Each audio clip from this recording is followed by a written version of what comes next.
Bienvenidos a una nueva historia de Audiolibros Pro. Audiolibros Pro presenta La caída de Bizancio. Conciencia del peligro. El joven Mohamed, de 21 años, hijo mayor del sultán Murad, que se hallaba en Asia Menor el 5 de febrero de 1451, recibió a través de un mensajero la noticia de que su padre había muerto.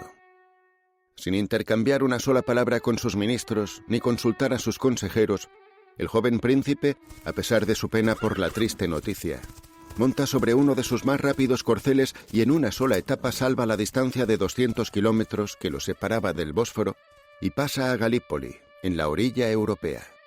Allí va a revelar a sus seguidores la muerte del sultán, su padre.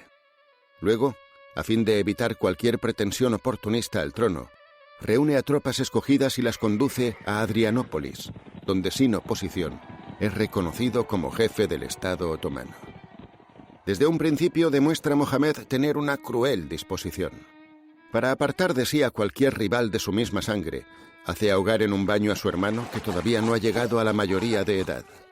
Y enseguida, en un movimiento astuto y salvaje, consigue culpar a un inocente como su asesino y ordena que le ejecuten. La noticia de que en lugar del juicioso sultán Murad, muerto, se ha erigido en sultán de los turcos el joven, impetuoso y ambicioso Mohamed, llena de terror a Bizancio. Se sabe por múltiples espías que el codicioso monarca ha jurado adueñarse de la que a la sazón era la capital del mundo y que, pese a su juventud, ha pasado días y noches entregado a los cálculos estratégicos que han de proporcionarle la consecución de este proyecto de su vida. También ponen de relieve todos los informes las extraordinarias facultades militares y diplomáticas del nuevo pachá Mohamed, a la vez piadoso y brutal, apasionado y reservado. Hombre culto y amante del arte que lee en latín las obras del César y las biografías de los romanos ilustres, es al propio tiempo un bárbaro que vierte la sangre como agua. Este joven de ojos bellos y melancólicos y ganchuda nariz de papagayo se manifiesta incansable trabajador, arrojado soldado y escrupuloso diplomático. Todas estas características de su actitud convergen sobre la misma idea, la de superar a su abuelo Bayaceto y a su padre Murad, que habían mostrado por primera vez a Europa la valía militar de la nueva nación otomana. Se presiente, se sabe, que su primera acción será Bizancio, última y preciosa perla que quedaba de las que figuraron en la corona de Constantino y de Justiniano. Esa perla está a merced de cualquier osada tentativa.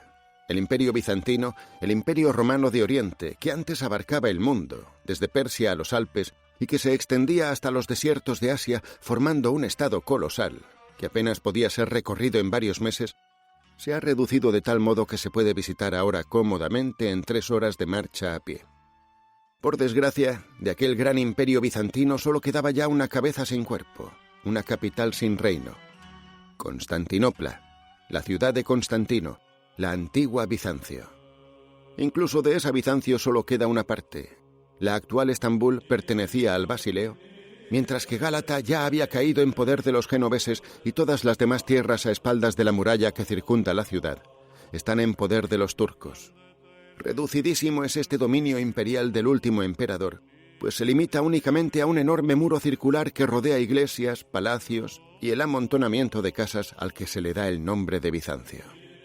Sometida al pillaje constante, despoblada por la peste, agotada por la defensa contra los pueblos nómadas, diezmada por luchas internas, esta ciudad se encuentra impotente para reunir el contingente humano y el arrojo que necesitaría para hacer frente con sus propias fuerzas a un enemigo que hace tiempo viene cercándola y asediándola por todas partes.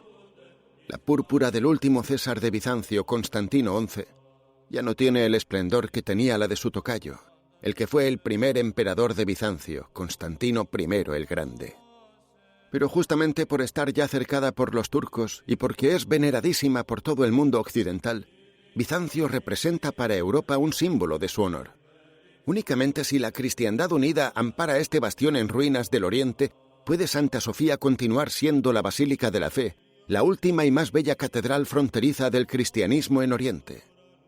Constantino XI, apodado el Paleólogo, ve al punto el peligro.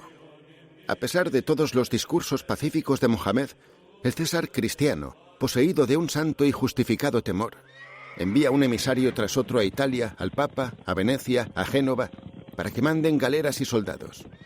Pero Roma tarda en decidirse y Venecia también, pues hay un abismo teológico entre la fe de Occidente y la de Oriente. La Iglesia griega detesta a la romana y su patriarca se niega a acatar la supremacía del Papa como supremo pastor.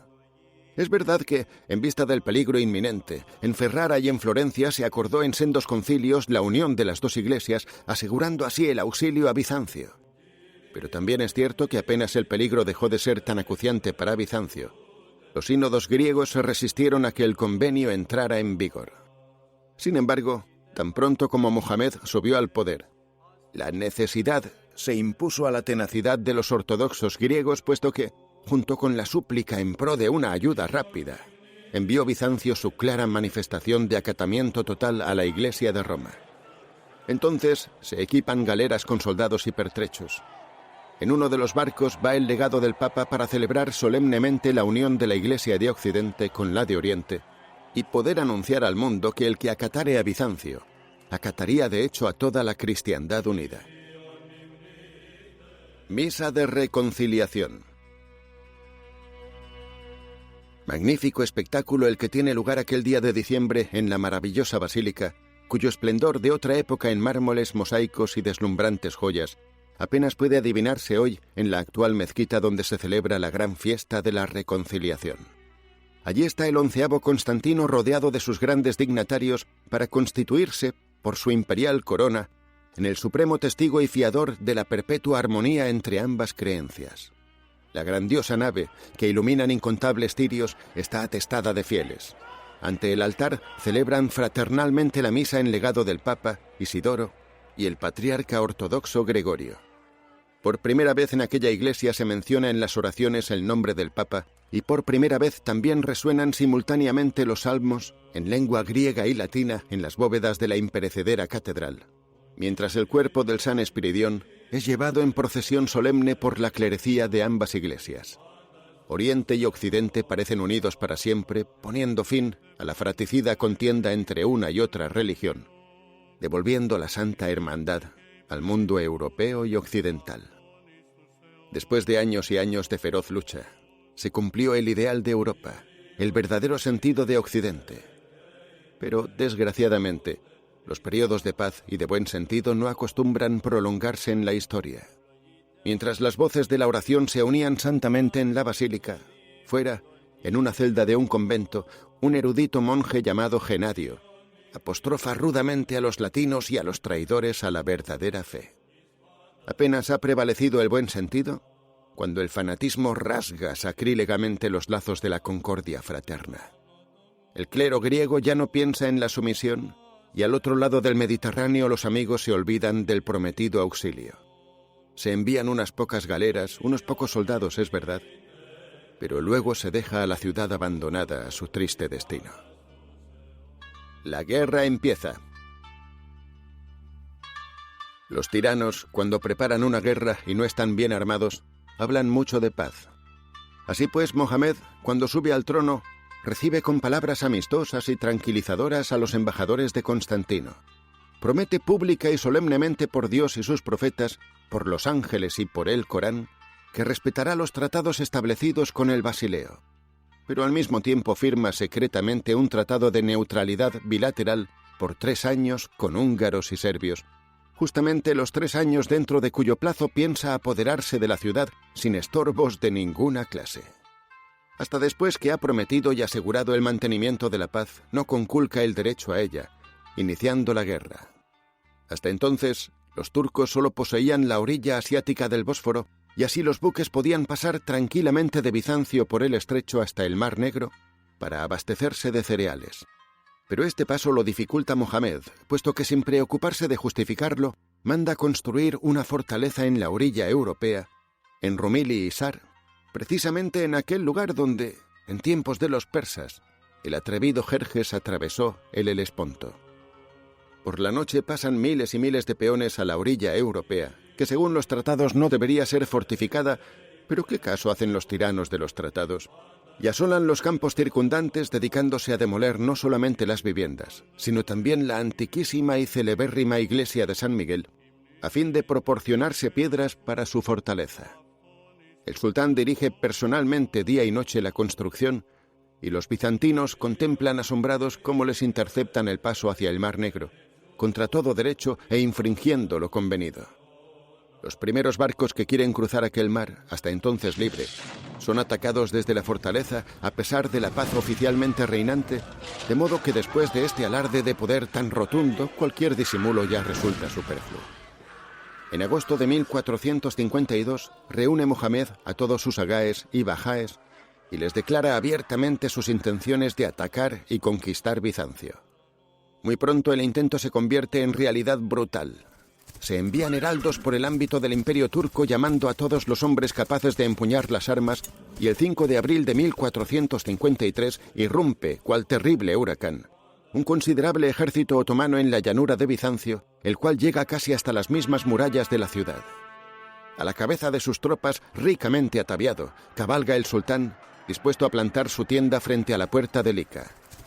Antes de desplegar sus banderas y estandartes al viento, manda extender el sagrado tapiz de la oración y tras pisarlo con los pies descalzos, se inclina hasta tocar el suelo con la frente. Detrás de él, oh espectáculo maravilloso, los millares de hombres de su ejército, todos en igual dirección y al mismo ritmo, ofrecen su oración a Alá, suplicándole les dé valor y les conceda la victoria. Se levantó entonces el sultán. El humilde se ha vuelto arrogante, el servidor de Dios se convierte en señor y en soldado, y los teyas, los heraldos oficiales, recorren el campamento para proclamar solemnemente, entre percutir de tambores y sonar de trompetas, que ha comenzado ya el sitio de Bizancio. Las murallas y los cañones. A Bizancio solo le queda un poder y una fuerza: sus murallas. Ya no existe nada de su glorioso pasado que no sea esta herencia de tiempos más prósperos y felices. La ciudad está protegida por una fortificación triangular. Más abajo, las murallas de piedra cubren la defensa de los flancos frente al mar de Mármara y el Cuerno de Oro. Grandes extensiones ocupan la fortificación que mira hacia el campo abierto, la llamada muralla de Teodosio. Ya con antelación había mandado Constantino rodear la ciudad con grandes piedras cuadradas y Justiniano las había extendido y fortificado. Pero el bastión propiamente dicho era obra de Teodosio, con la muralla de 7 kilómetros de extensión, de cuya pétrea fuerza todavía dan fe las ruinas cubiertas de hiedra que hoy subsisten. Guarnecida con troneras y almenas, protegida por fosos de agua, por torres cuadrangulares, en líneas paralelas dobles y triples, completada y renovada por varios emperadores durante un milenio, esta fortificación es considerada como el más perfecto ejemplo de inexpugnables baluartes de su tiempo. Parece como si, al igual que sucedió cuando la invasión de los bárbaros y luego la de los turcos, las piedras de aquella famosa muralla pudieran resistir ahora impasibles a los nuevos métodos de guerra. Nada pueden contra aquella muralla los arietes ni las cerbatanas y morteros, pues sigue en pie, pese a todos los asaltos. Ninguna otra ciudad de Europa se yergue más firme y protegida que Constantinopla al abrigo de la muralla de Teodosio. Nadie mejor que Mohamed conoce estas fortificaciones y su resistencia. En sus noches en vela, incluso en sueños, piensa durante meses y años cómo podrá asaltarla, cómo destruirá lo indestructible. Se acumulan mapas y medidas sobre su mesa mostrando los puntos débiles de las fortificaciones enemigas. El sultán conoce cada una de las elevaciones del terreno frente y tras de los muros, cada depresión, cada conducto de agua que los atraviesa, y sus ingenieros han estudiado con él todas sus particularidades. Pero, oh decepción, todos convienen en que, con los cañones empleados hasta entonces, la muralla de Teodosio es invulnerable. Pues tenemos que fabricar cañones más potentes. Deben ser de más alcance, de más potencia que los que jamás conoció el arte de la guerra. Y se precisan otros proyectiles, de piedra más dura, más pesados, que sean más destructores que cuantos se hayan empleado hasta ahora. Hay que inventar una nueva artillería que permita acercarse a aquellas murallas inviolables. No hay otra solución, y Mohamed está dispuesto a procurarse esos nuevos medios de ataque a cualquier precio. Y a cualquier precio significa que está dispuesto a todo. Así, poco después de la declaración de guerra, se presenta ante el sultán el hombre que es considerado como el fundidor de cañones con más iniciativa y más experiencia del mundo. Trátase de Urbas, un húngaro que, aunque cristiano y a pesar de haber ofrecido antes sus servicios a Constantino, espera ahora verse mejor retribuido a las órdenes de Mohamed y que se le confíen misiones más trascendentales. Manifiesta que está dispuesto a fundir el cañón más grande que ha existido en el mundo, mientras le proporcionen los medios ilimitados que precisa para tamaña empresa. El sultán, que, como todo aquel que está poseído por una idea fija, estima que ningún precio es demasiado elevado para la consecución de su deseo, le facilita los obreros necesarios para empezar a trabajar inmediatamente y en miles de carros hace transportar a Adrianópolis el mineral de hierro necesario para la empresa. Durante 3 meses, el fundidor se dedica a preparar con infinitos esfuerzos el molde de arcilla ajustado a ciertos secretos métodos de endurecimiento como preliminar al riego de la candente masa. El éxito es completo. Sale del molde y se enfría aquel cañón gigantesco, de tamaño desconocido hasta entonces. Antes del primer disparo de prueba, Mohamed manda pregonar el hecho por toda la ciudad, para que las mujeres encintas no se asusten del estruendo. Cuando con un estrépito infernal sale de la boca de aquel monstruo la poderosa bola de piedra, que logra derribar un muro de un solo disparo, Mohamed ordena que se fabrique de aquel gigantesco tamaño toda la artillería. Aquella primera máquina lanzapiedras, como la llamarán después los griegos horrorizados, hubiera empezado ya su cruel misión, pero surgió un problema. ¿Cómo transportar aquel dragón de bronce por toda la Tracia hasta las murallas de Bizancio? Entonces comenzó una odisea sin par. Todo un pueblo, un ejército entero se dedica a remolcar aquel enorme y rígido monstruo durante 2 meses. Va delante la caballería, distribuida en patrullas para proteger aquel tesoro de cualquier ataque. Siguen luego centenares y millares de peones que avanzan día y noche con la misión de allanar las desigualdades del terreno para facilitar aquel terrible transporte que deja tras de sí los caminos intransitables durante meses. 50 pares de bueyes arrastran una barrera de carros sobre cuyos ejes descansa el colosal cañón con peso equilibrado, como cuando se llevó el famoso obelisco de Egipto a Roma. 200 hombres mantienen el equilibrio de aquel demonio metálico que oscila a derecha e izquierda, mientras 50 carreteros y carpinteros cuidan sin cesar de cambiar las ruedas de madera y engrasar los ejes, de reforzar los puntales, de tender puentes. Es muy comprensible que la impresionante caravana avance paso a paso, cual lento rebaño de búfalos, para abrirse paso por montes y estepas. Maravilladas contemplan la comitiva las gentes de pueblos y aldeas y se pasman ante aquel monstruo de hierro que, como si fuera un dios de la guerra, va marchando asistido por sus sacerdotes y sus sirvientes. No tardan mucho en seguir el mismo camino otros cañones salidos del mismo molde que, cual madre fecunda, da a luz a aquellos hijos del diablo. Otra vez pudo humana voluntad hacer posible lo imposible. Muy pronto abren sus redondas bocas 20 o 30 cañones más ante Bizancio. Ha hecho su aparición la artillería pesada en la historia de la guerra y empieza el duelo terrible entre las milenarias murallas de los Césares orientales y los nuevos cañones del joven sultán. De nuevo hay esperanza. Lenta pero tenazmente, los colosales cañones de Mohamed van destruyendo las murallas de Bizancio. Al principio solo pueden efectuar cada uno de ellos 6 o 7 disparos al día, pero a diario el sultán introduce nuevas unidades en sus baterías que entre nubes de polvo y cascotes abren nuevas brechas en el castigado baluarte. Es verdad que por las noches los pobres sitiados van tapando aquellos huecos como pueden, pero ya no combaten seguros tras la antigua e inexpugnable muralla que ahora se viene abajo. Los 8.000 parapetados allí piensan con horror en el momento decisivo en que los 150.000 hombres de Mohamed se lancen al ataque final sobre la ya debilitada fortificación.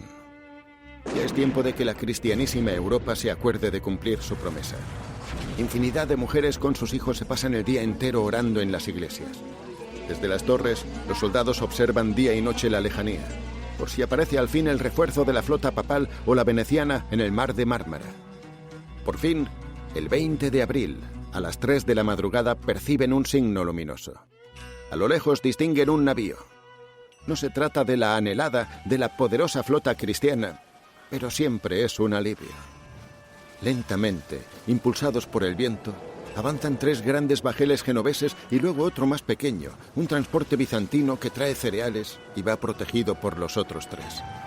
Se congregó entonces toda Constantinopla entusiasmada cerca de las murallas de la orilla para saludar a los salvadores de la patria. Pero al mismo tiempo, Mohamed se lanza al galope desde su purpúrea tienda en dirección al puerto, donde está a punto la flota turca, a la que ordena que a toda costa se evite la entrada de las naves en el puerto de Bizancio y en el Cuerno de Oro. Son 150 barcos, menores, es verdad, que hunden al instante sus remos en el agua.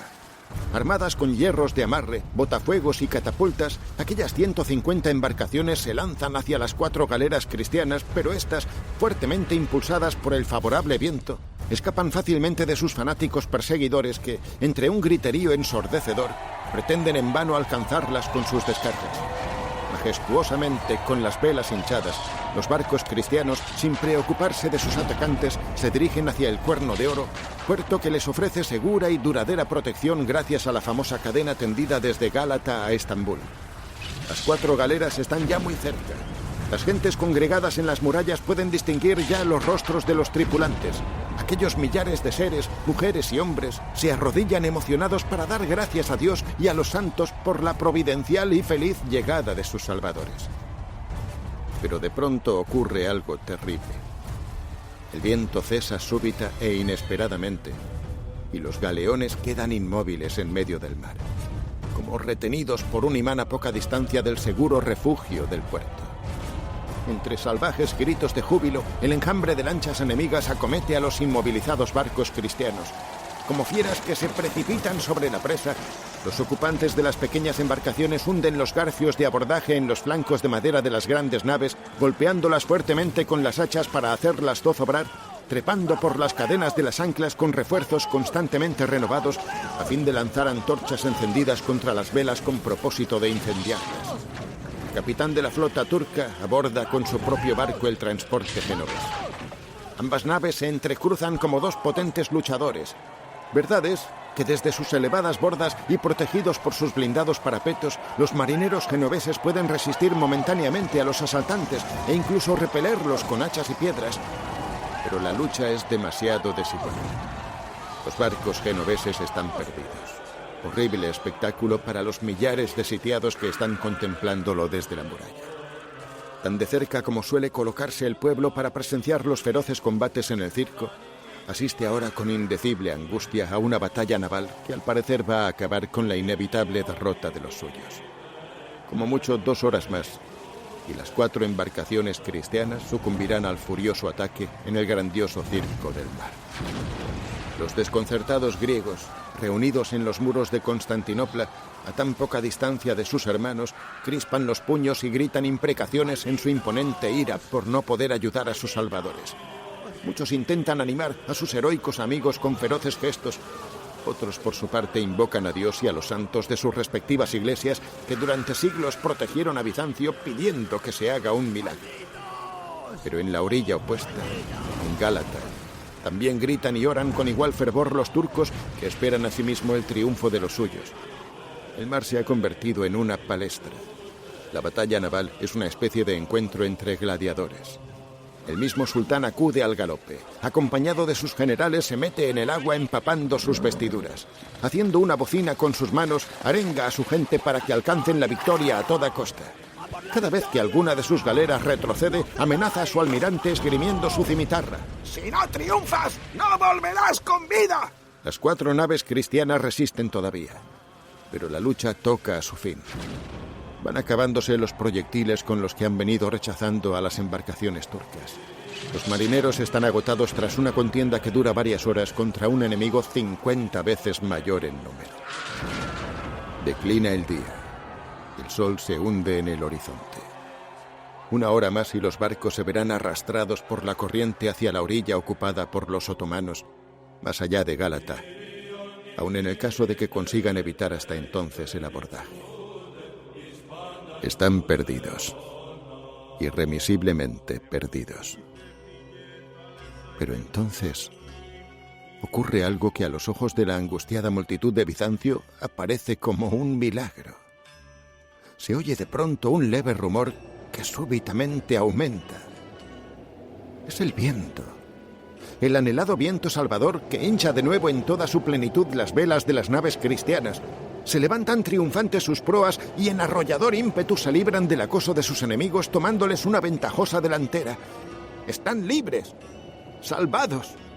Entre el jubiloso clamor de los millares de espectadores que se encuentran en las murallas, van penetrando los perseguidos galeones, uno detrás de otro, en el seguro puerto. Rechina de nuevo la cadena al remontarse para cerrarlo y queda disperso por el mar, impotente, el enjambre de pequeñas embarcaciones turcas. Una vez más, la alegría de la esperanza se cierne como una rosada nube sobre la ensombrecida y desamparada ciudad. Paso de la flota por la montaña. El extraordinario júbilo de los sitiados dura toda la noche. La noche suele excitar la fantasía con el dulce veneno de los sueños. Aquellas gentes, por el espacio de una noche, se creen seguras y a salvo. En sus optimistas imaginaciones creen que si las 4 embarcaciones han logrado alcanzar el puerto con tropas y provisiones, semana tras semana irán llegando más refuerzos.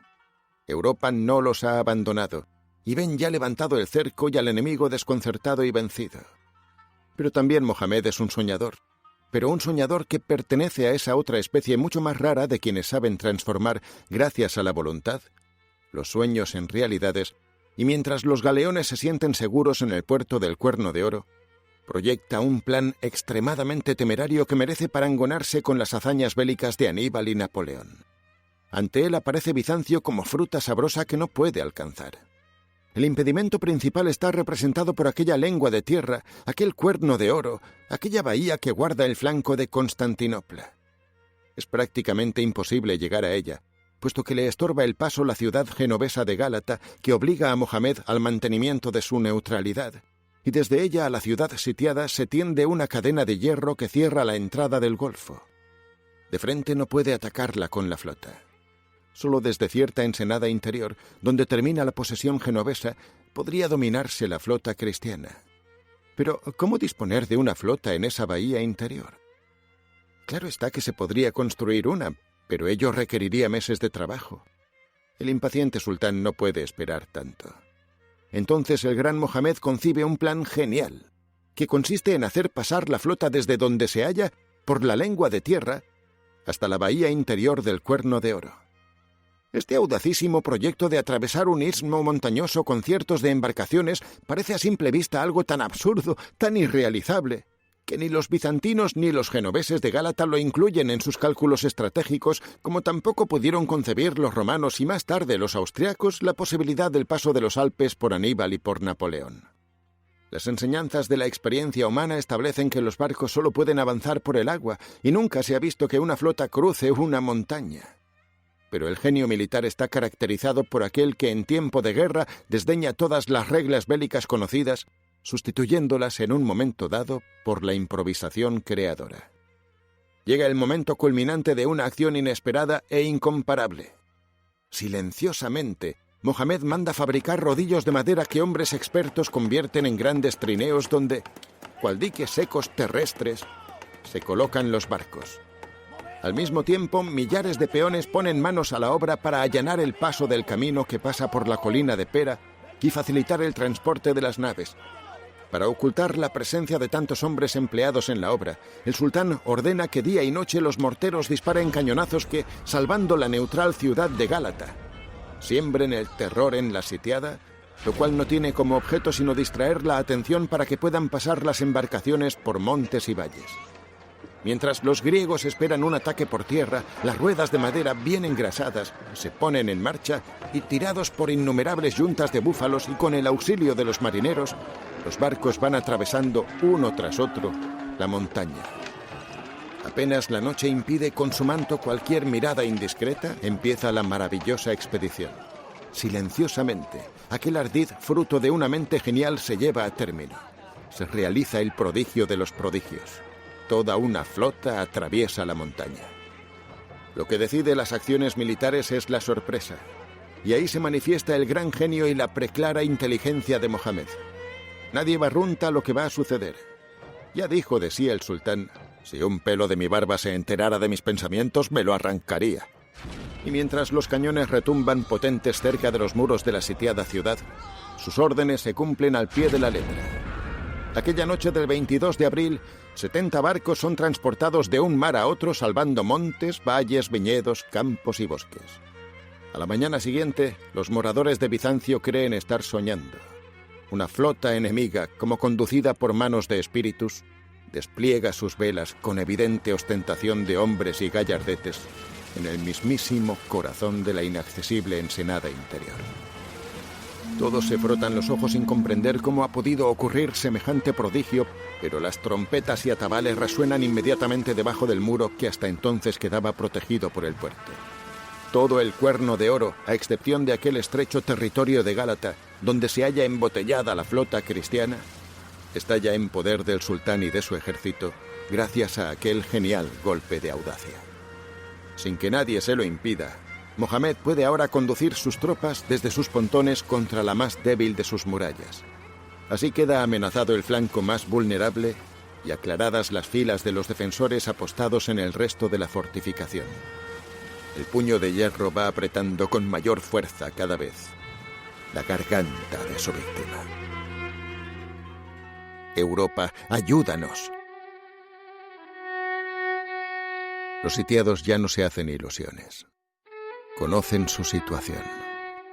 Ahora que están también acosados por el flanco abierto, los 8.000 defensores contra los 150.000 atacantes no van a poder seguir resistiendo detrás de las murallas casi destruidas si no llega pronto auxilio. Pero, ¿no había ofrecido a la señoría de Venecia mandar barcos? ¿Y el Papa puede permanecer indiferente ante el peligro de que Hagia Sofía, la monumental basílica de Occidente, se convierta en mezquita? ¿No comprende Europa, sumida en rencillas y discordias, lo que ello representa para la cultura de Occidente? Los sitiados piensan que quizá por ignorar lo que realmente está ocurriendo, la flota salvadora titubea aún en zarpar y que bastaría que se les informara sobre la tremenda responsabilidad de su indecisión para que se hiciesen a la mar enseguida. Pero ¿cómo hacerlo? El mar de Mármara está sembrado de barcos turcos.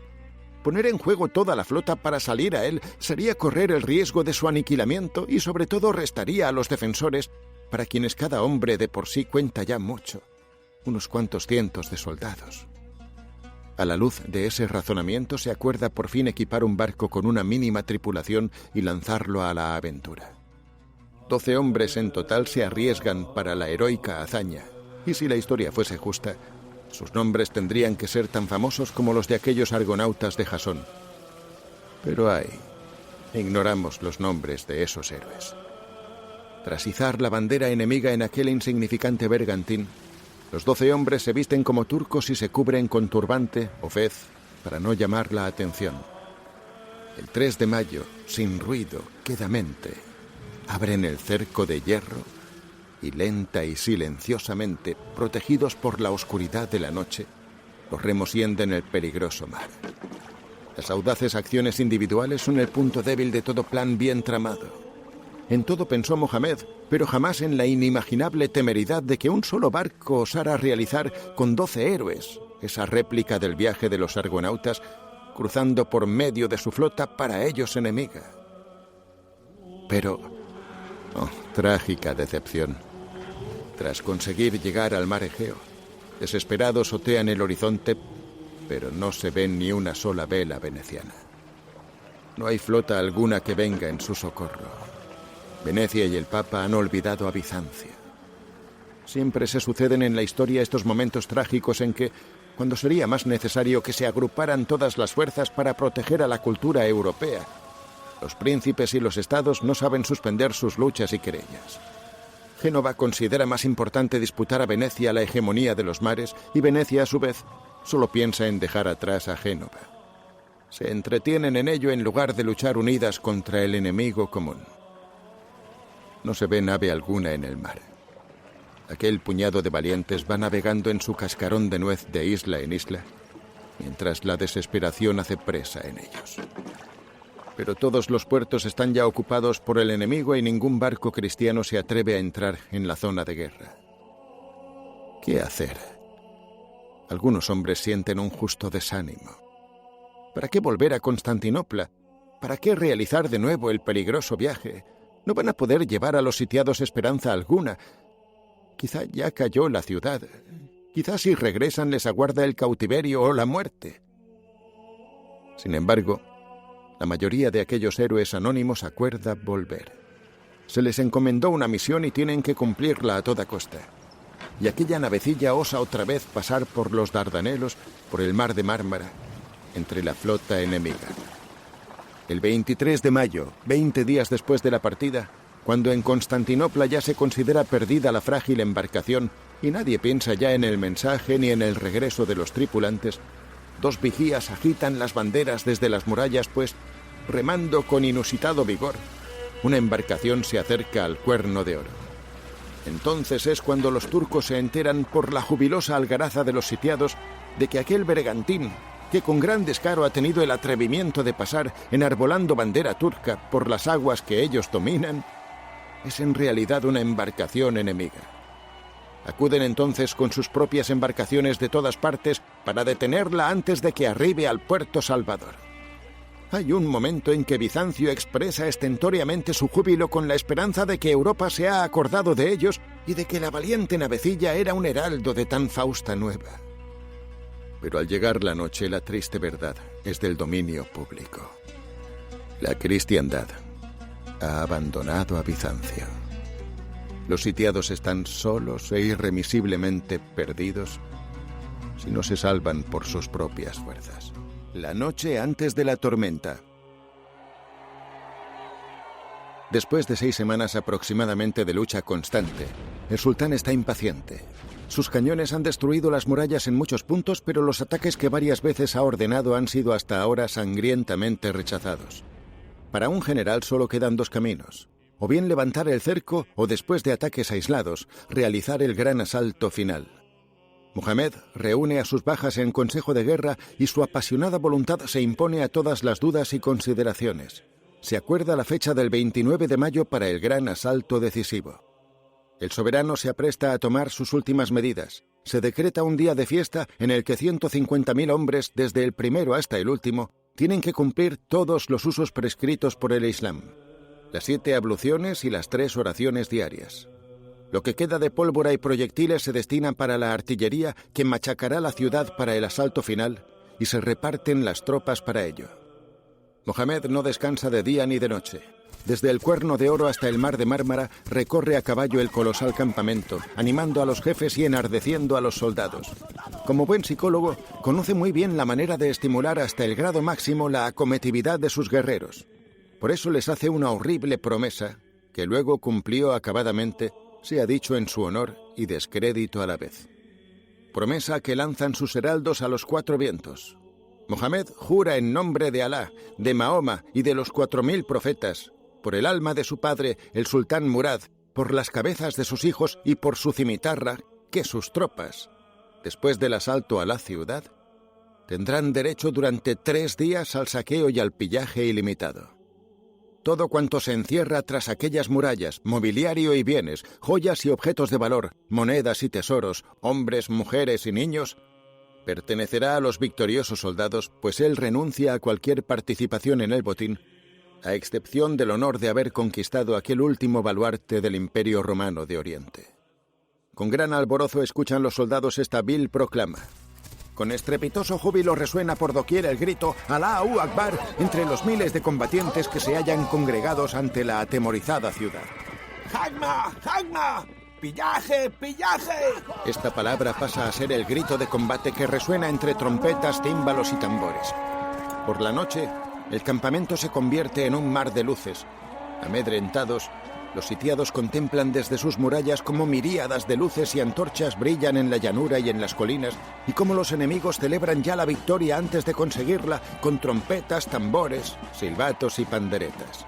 Es como la ruidosa y cruel ceremonia de los sacerdotes paganos antes del sacrificio.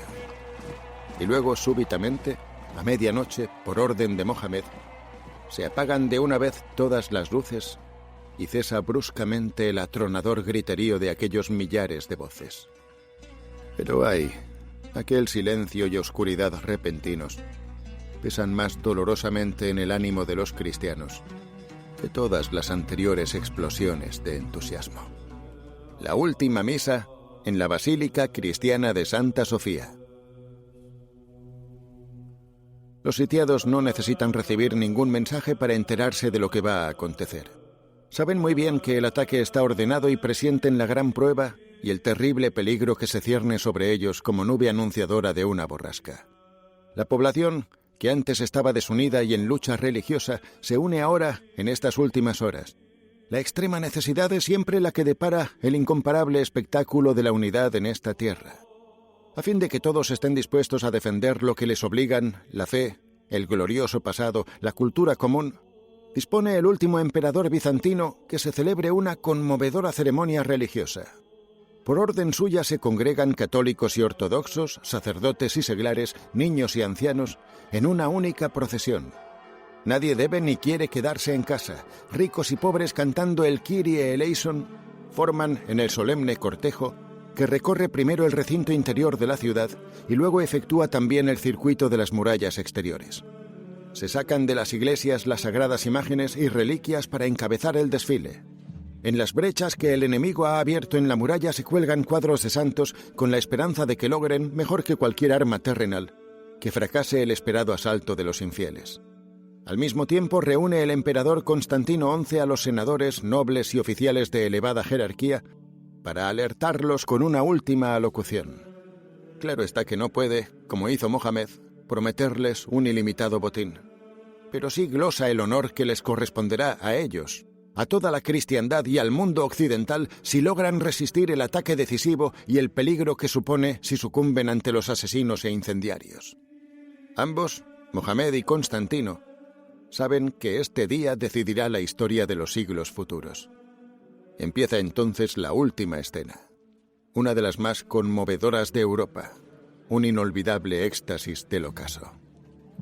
En Santa Sofía, que es, aún entonces, la más soberbia de las catedrales del mundo, y que desde el día en que tuvo lugar la unión de ambas iglesias se ha visto abandonada por los seguidores de una y otra creencia, se reúnen ahora los que parecen destinados a morir. Rodean al emperador toda la corte, la nobleza, el clero griego y romano, soldados y marinos genoveses y venecianos, vestidos y armados para el combate. Tras ellos se arrodillan en reverente silencio miles y miles de devotos, sombras que murmuran sus oraciones. Es el doblegado y maltrecho pueblo, presa del miedo y la preocupación. Las luces de los cirios, que luchan por rasgar las densas tinieblas de las bajas arcadas, iluminan aquella masa de fieles postrados en oración como un solo cuerpo. Es el alma de Bizancio la que eleva allí sus preces a Dios. El patriarca levanta la voz, solemne e impresionante. Cantando, le contesta el coro. Una vez más resuena la sagrada y eterna voz del occidente, su mística música, en la grandiosa nave.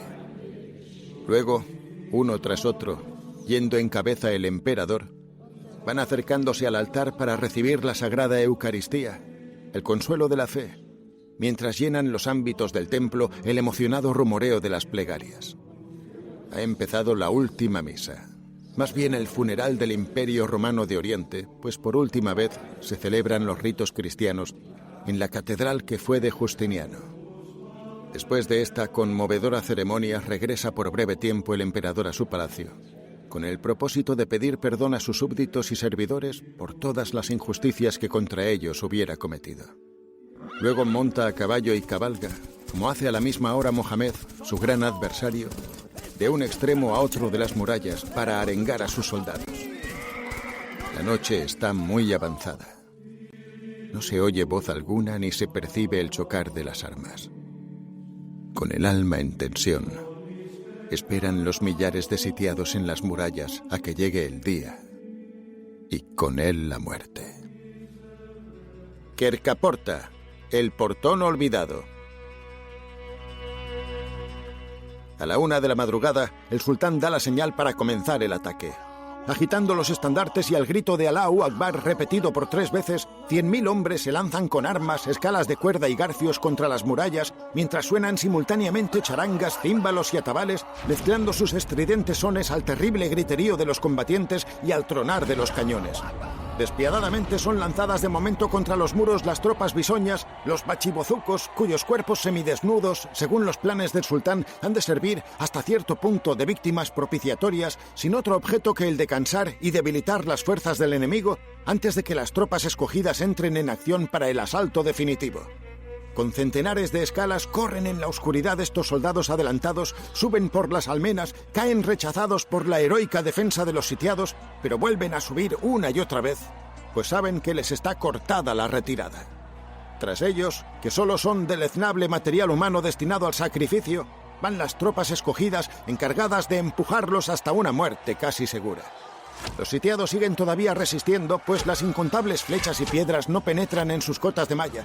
Pero el verdadero peligro, Mohamed lo ha calculado bien, está en el cansancio. Forzados a combatir con su pesado armamento contra las cada vez más agobiantes tropas ligeras invasoras que saltan continuamente de un punto de ataque a otro, consumen en forma agotadora buena parte de las fuerzas de los defensores. Y cuando, al cabo de 2 horas de lucha, empieza a apuntar el alba y entran en liza los anatolios, la batalla resulta más peligrosa aún para los cristianos. Estos anatolios son guerreros disciplinados, bien adiestrados, provistos también de cotas de malla, pero sobre todo, lo importante es que son superiores en número y que están completamente descansados, mientras los defensores tienen que atender ora a un lugar, ora a otro, para protegerlo contra los asaltantes. Sin embargo, los turcos son repelidos de tal manera que el sultán tiene que echar mano a sus últimas reservas, los genízaros, la flor innata de sus tropas, lo más escogido del ejército otomano. Se pone en persona a la cabeza de estos 12.000 jóvenes y aguerridos soldados, los mejores que Europa conoce a la sazón, y prorrumpiendo en un solo grito se lanzan contra los exhaustos adversarios. Es más que hora de que suenen todas las campanas de la ciudad llamando a los últimos hombres útiles y semiútiles para que acudan a las murallas y de que los marinos salgan de sus barcos, pues ahora sí que se ha entablado la batalla decisiva. Con desesperación de los defensores, una piedra lanzada con honda hiere gravemente al caudillo de las tropas genovesas, el arrojado condottiero Giustiniani, que tiene que ser transportado a un barco. Aquella desgracia hace que se tambalee momentáneamente la energía combativa de los defensores, pero entonces aparece el emperador que trata de evitar que el enemigo penetre en la ciudad, y otra vez consiguen hacerle retroceder. La decisión se enfrenta a la desesperación y durante un instante aún parece que Bizancio se va a salvar. La más extrema desesperación ha conseguido repeler el más feroz de los ataques. Pero entonces acontece una trágica casualidad. Uno de esos enigmáticos incidentes que a veces provoca la historia en sus inescrutables resoluciones. Ocurre algo incomprensible. Por una de las múltiples brechas de las murallas exteriores han entrado unos cuantos turcos, no lejos del lugar donde se desarrolla lo más fuerte de la lucha, y no se atreven a atacar la muralla interior. Mientras, curiosos y sin ningún plan determinado, vagan por el espacio que media entre la primera y la segunda muralla de la ciudad, descubren que una de las puertas menores del muro interno, la llamada Quercaporta, ha quedado abierta por un incomprensible descuido.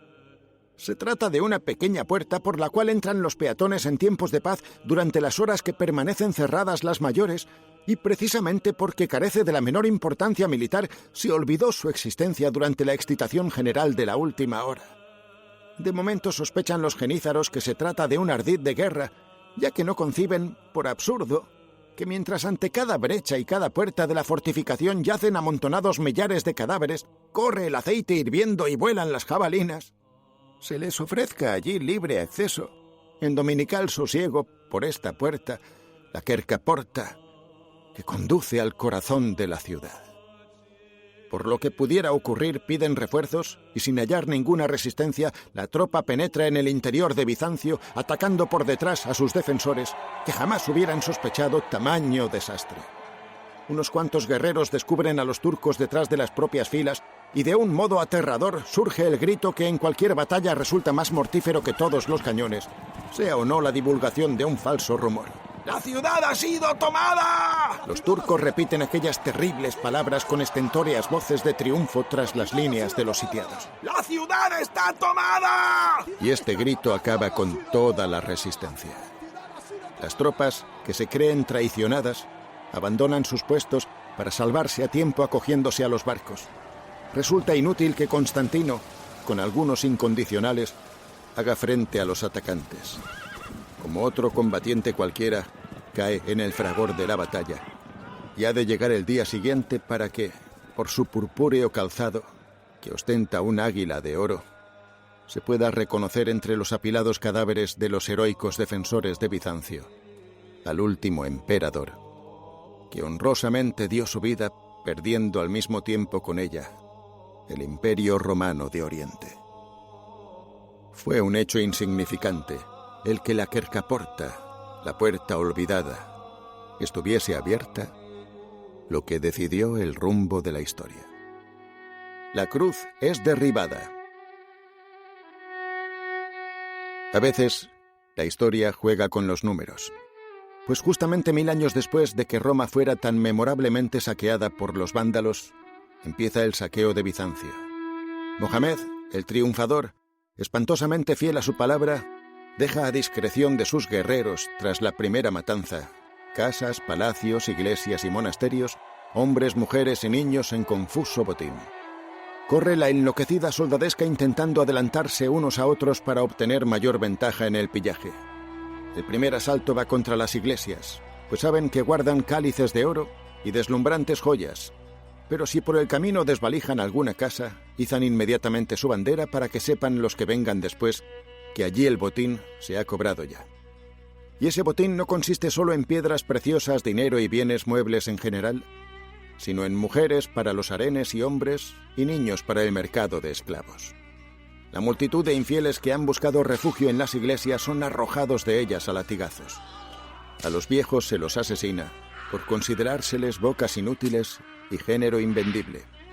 A los jóvenes se los agrupa en una especie de manada y son conducidos como animales. La insensata destrucción no tiene freno. Cuanto de valioso encontraron en inapreciables reliquias y obras de arte es destruido, aniquilado por la furia musulmana. Las preciosas pinturas son desgarradas, las más bellas estatuas derribadas a martillazos. Los libros sagrados, depósito del saber de muchos siglos, todo lo que era representación eterna de la cultura griega, es quemado o desechado. Jamás podrá tener la humanidad conciencia del desastre que tuvo lugar en aquella hora decisiva por la abierta Quercaporta, ni en lo muchísimo que perdió el mundo espiritual en los saqueos y destrucción de Roma, Alejandría y Bizancio. Mohamed espera a que llegue la tarde del gran triunfo, cuando la matanza ha terminado ya, para entrar a caballo en la ciudad conquistada. Fiel a su palabra de no estorbar la acción demoledora de sus soldados, pasa sin mirar atrás por las calles donde la soldadesca se entrega al pillaje. Altivamente se dirige a la catedral, la suprema joya de Bizancio. Durante más de 50 días había contemplado desde su tienda la brillante cúpula de Hagia Sofía, y ahora puede traspasar sus umbrales, cruzar la broncínea puerta como vencedor. Pero una vez más domina su impaciencia. Primero quiere darle gracias a Alá, antes de consagrarle para siempre aquella iglesia. Con humildad se apea del caballo e inclina profundamente la cabeza para orar. Luego coge un puñado de tierra y la esparce sobre ella para recordar que él también es un simple mortal y que no debe envanecerse por su triunfo. Y solo entonces, cuando ha hecho acto de humildad ante su Dios, el sultán se yergue y penetra como el primer servidor de Alá en la catedral de Justiniano, la iglesia de la sublime sabiduría, en Hagia Sofía. Curioso y conmovido, Mohamed contempla la hermosura de aquella joya arquitectónica, sus altas bóvedas, donde lucen el mármol y los mosaicos, los delicados arcos que de las tinieblas se elevan hacia la luz, y tiene la impresión de que aquel maravilloso palacio de la plegaria no le pertenece a él, sino a su Dios. Inmediatamente manda llamar a un imán, ordenándole que suba al púlpito y anuncie desde allí la fe del profeta, mientras que el pachá, de cara a la Meca, pronuncia por primera vez su oración dirigida a Alá, Señor del mundo, en aquella catedral cristiana. Al día siguiente, los obreros reciben orden de quitar todos los símbolos de la creencia anterior. Se arrancan los altares, pintan los piadosos mosaicos y es derribada desde lo alto del altar mayor y cae con estrépito la cruz inmortal que ha estado extendiendo sus brazos por espacio de 1000 años, como si quisiera abarcar el mundo para consolar sus penas. resuena estremecedoramente el tremendo impacto por el ámbito del templo y mucho más allá. Ante la horrible profanación se conmueve todo el occidente. Espantoso eco encuentra la noticia en Roma, en Génova, en Venecia. Como el retumbar del trueno se extiende a Francia, a Alemania, y Europa ve, conturbada, que por culpa de su ciega indiferencia ha penetrado por la Quercaporta, la malarada y olvidada puerta, una nefasta y devastadora potencia que debilitará sus fuerzas por espacio de siglos. Pero en la historia, como en la vida humana, el deplorar lo sucedido no hace retroceder el tiempo, y no bastan 1000 años para recuperar lo que se perdió en una sola hora.